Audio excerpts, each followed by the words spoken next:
Sa femme et une autre femme l'accusent de viol. Que dit la loi? Ce qui s'est passé, Paul est marié. Il a trompé sa femme avec une autre femme, Claire. Jusque-là, c'est un problème dans son couple, pas un crime. Mais Claire l'accuse ensuite de viol. C'est une accusation grave. Paul dit que c'est faux, qu'ils étaient d'accord. La tromperie, c'est quoi au niveau de la loi? En France, tromper sa femme, ce n'est pas un délit. Ça ne va pas en prison. Mais si la femme découvre et demande le divorce, elle peut gagner le procès, car son mari a mal agi. Le viol, c'est quoi?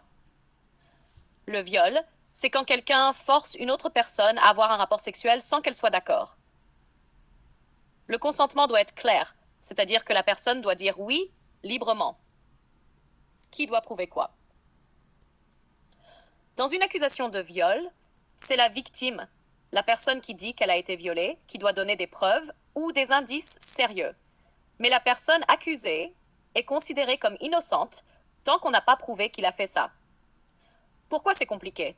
Parce que souvent, il n'y a pas de témoins ou de preuves physiques.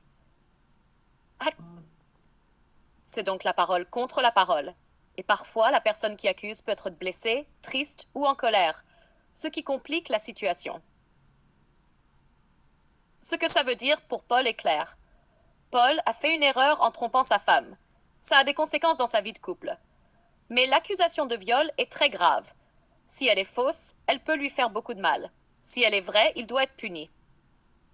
La justice doit bien vérifier les faits avant de décider. En résumé simple, tromper sa femme, c'est mal, mais ce n'est pas un crime. Le viol, c'est un crime très grave. La loi dit il faut des preuves avant de condamner quelqu'un. La justice protège les victimes, mais aussi les innocents. Si tu veux, je peux t'aider à faire un message vidéo